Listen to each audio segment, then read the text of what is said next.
Hello all my dear student, welcome to my channel. आज हम goodwill के बारे में बात करेंगे। जो अपना थर्ड चैप्टर है रिकंस्टिट्यूशन ऑफ पार्टनरशिप, उसके अंदर एडमिशन ऑफ पार्टनर के अंदर आपको गुडविल के बारे में भी दिया गया है। टोटल 2 टाइप के गुडविल होते हैं यहाँ पर, एवरेज प्रॉफिट और सुपर प्रॉफिट। तो वेरी फर्स्ट हम मीनिंग करते हैं, what is a meaning of goodwill. Already मैंने मीनिंग एंड डेफिनेशन में आपको गुडविल एक्सप्लेन किया था, पर यहाँ पर कुछ नया डेफिनेशन दिया गया है, कुछ नया मीनिंग दिया गया है, तो वो भी हम करते हैं। तो very first meaning of goodwill, goodwill is a benefit, name, fame, reputation, image of business which ultimate help to business to earn more profit. क्या बोल रहे हैं? Goodwill is a benefit, benefit है, नेम है, फेम। फेम का मतलब तुम्हें कितने लोग जानते, नो मतलब सपोज एग्जांपल हेमल सर, तो हेमल सर को कितने लोग जानते हैं। वैसे fame, reputation, image of business, ultimate, वो सारे का क्या होगा? Ultimate help to business. उसके लिए बेनिफिट किसके लिए हेल्प होगा? बिजनेस के लिए होगा। किसके लिए? बिजनेस के लिए होगा। अपन किसके लिए? Earn more profit. Clear? It also because of honesty of business, ethic, honesty रहेगा, एथिक रहेगा, hard work done by the old partner in a past year. पिछले साल में जो हमने कर्म किए थे उसका फल हमें इस साल में मिलेगा, उसको क्या बोलते हैं? हम गुडविल बोलेंगे। इवन पास्ट ईयर में जो भी बिजनेस ने हमने क्या किए थे, हमने जो काम किया है उसका बेनिफिट हमें प्रेजेंट में मिल रहा है, तो उसको बोलेंगे गुडविल बोलेंगे। क्लियर है? Goodwill is a calculate on the basis of past performance. हमें गुडविल अगर कैलकुलेट करना है तो हमें पास्ट परफॉर्मेंस के बेसिस पे हमें क्या करना पड़ेगा? गुडविल कैलकुलेट करना पड़ेगा। इसके अंदर मैंने बताया था टोटल 2 टाइप के गुडविल हमें कैलकुलेट करने आएंगे। अगर आपके 12th पॉइंट ऑफ व्यू से टोटल 2 टाइप के गुडविल है। पहला है एवरेज प्रॉफिट है, दूसरा है सुपर प्रॉफिट है। तो वेरी फर्स्ट हम एवरेज प्रॉफिट करते हैं। जैसा मैंने बताया था 2 मेथड है, average profit method, super profit method. तो वेरी फर्स्ट हम एवरेज प्रॉफिट मेथड के पढ़ते हैं। क्या बोल रहे हैं? Under this method goodwill is calculate on the average basis of past number of years profit. मतलब जो पिछले साल के जो प्रॉफिट रहेंगे उसके हिसाब से हमें क्या करना पड़ेगा? एवरेज प्रॉफिट निकालना पड़ेगा। तो वेरी फर्स्ट करते हैं कि एवरेज प्रॉफिट कैसे निकालते हैं। Calculation of total profit, second अपना जो है कैलकुलेशन ऑफ एवरेज प्रॉफिट, और थर्ड है अपना कैलकुलेशन ऑफ गुडविल। एकदम सिंपली आपको एवरेज प्रॉफिट दिया गया है। मैं एक्सपेक्ट कर रहा हूँ कि एग्जाम में एवरेज प्रॉफिट ही आपको आएगा। तो वेरी फर्स्ट क्या है method? Calculation of total profit. Total profit is a calculate by adding the profit of the previous year. Previous year का जो प्रॉफिट रहेगा उसको क्या करेंगे? ऐड। एग्जाम्पल हमें सब में लास्ट 5 ईयर्स का प्रॉफिट दिया है, तो 5 ईयर्स के प्रॉफिट को क्या करेंगे? ऐड करेंगे। सपोज इन केस कोई ईयर में हमें लॉस हुआ है तो डिडक्ट द लॉस। अगर लॉस दिया गया है तो हम लॉस क्या करेंगे? डिडक्ट करेंगे। इफ़ एनी, अगर दिया गया है तो ही उसको लेस करना है लॉस को, अदरवाइज लॉस को लेस करना नहीं है। सेकेंड है अपना कैलकुलेशन ऑफ एवरेज प्रॉफिट।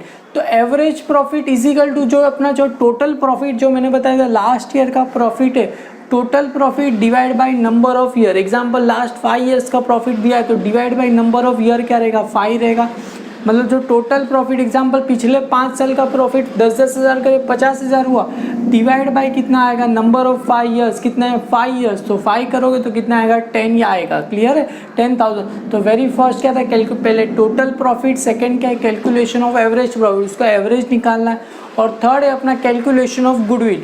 ये काफ़ी सिंपल है। जो अपना एवरेज प्रॉफिट आया multiply by number of years purchase. तुम बोलोगे सर ये नंबर ऑफ ईयर्स परचेज कहाँ पर आया? ये ऑलरेडी बुक में दिया ही रहेगा आपको। 2 years purchase, 3 years, 4 years, 5 years.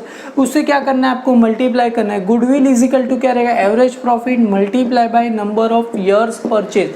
ये ईयर्स परचेज आपको दिया रहेगा, एग्जाम्पल सम में दिया रहेगा 2 ईयर्स परचेज, तो एवरेज प्रॉफिट मल्टीप्लाई बाय क्या करना पड़ेगा? 2 मल्टीप्लाई बाय 2 कर दो, अपना आ गया गुडविल आ गया। तो एकदम सिंपल ही है गुडविल फाइंड करना। सेकंड मेथड पे आगे बढ़ते हैं, जो super profit method. Super profit पहले मीनिंग पढ़ लेते हैं, उसके अंदर और 2-3 चीज़ें हैं जो आपको याद रखनी है। सुपर प्रॉफिट क्या होता है? Super profit is a profit which on over and about normal profit. मतलब एग्जांपल मैंने अज्यूम किया था कि मुझे 1 लाख रुपीज़ प्रॉफिट हुआ, अपन हुआ मुझे 2 लाख रुपीज़, तो 1 लाख जो ज़्यादा हुआ उसके लिए हमें क्या करना पड़ेगा? सुपर प्रॉफिट से हमें क्या करना पड़ेगा? गुडविल फाइंड करना रहेगा।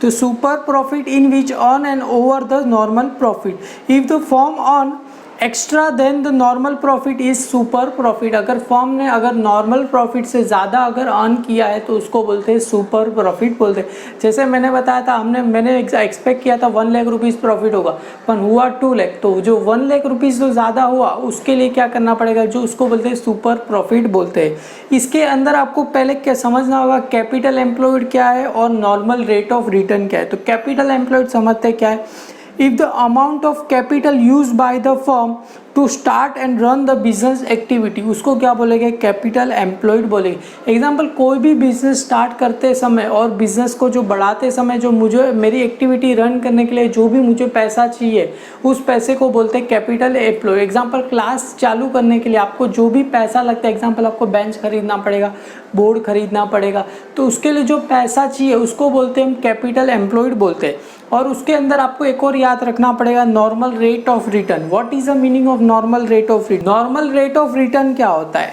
It is the rate of return normally earn by the firm.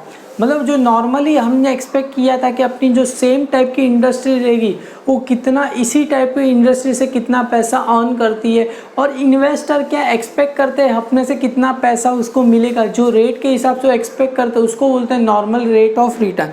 ये आपको ज़्यादा इसके अंदर डीप में जाने की ज़रूरत नहीं है, जस्ट खाली यहाँ पर दिया है तो मैं आपको जस्ट समझा रहा हूँ। It is a rate of return normally earn by the firm in the same industry और over the profit expected the investor of the capital employed. मतलब जो भी अपने जो बिजनेस रहे के कैपिटल एम्प्लॉयड, जो इसमें लोगों ने अपने बिजनेस में पैसा लगाया एक्सपेक्ट कर रहे हैं कि इतने रेट के हिसाब से मेरे को आना चाहिए। एग्जाम्पल, आप कहीं शेयर मार्केट में इन्वेस्ट कर रहे हो तो एग्जाम्पल आपने 1 लाख रुपीज़ इन्वेस्ट किया तो आप सोचोगे कि एवरी ईयर मेरे को 10% के हिसाब से, मतलब एवरी ईयर 1 लाख का 10% कितना होता है, 10,000 के हिसाब से मुझे वहाँ से क्या मिलना चाहिए, प्रॉफिट मिलना चाहिए। तो उसको बोलते हैं नॉर्मल रेट ऑफ रिटर्न। तो बस इतनी चीज़ें याद रखनी है आपको। सुपर प्रॉफिट फाइंड करने के लिए टोटल 4 स्टेप है, जैसा हमने नॉर्मल प्रॉफिट में किया था सेम टू सेम, बस यही है। यहाँ पर खाली आपको एक तो नॉर्मल प्रॉफिट दिया गया है और सुपर प्रॉफिट दिया गया है। तो वेरी फर्स्ट स्टेप है calculation of average profit. Average profit आपको पता ही है कैसे फाइंड करता है। Average profit is equal to total profit upon divide by क्या रहेगा, नंबर ऑफ ईयर्स रहेगा।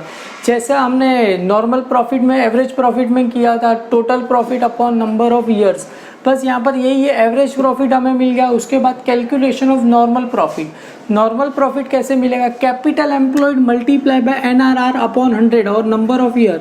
आप बोलोगे सर ये कैपिटल एम्प्लॉयड कहाँ से लाए गए, अरे कैपिटल एम्प्लॉयड सब में दिया ही रहेगा, multiply by normal rate of return ये भी ऑलरेडी सब में दिया ही रहेगा। ये आपको नॉर्मल रेट ऑफ रिटर्न हमें परसेंटेज में दिया रहेगा, आपको क्लियर है, ये आपको परसेंटेज में दिया रहेगा। तो नॉर्मल प्रॉफिट कैसे मिलेगा, capital employed multiply by normal rate of return, मतलब INRR का मतलब क्या रहेगा, normal rate of return upon में क्या रहेगा, नंबर ऑफ ईयर। और थर्ड स्टेप है calculation of super profit.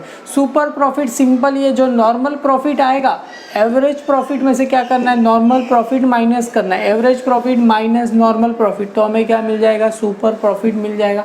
Calculation of goodwill.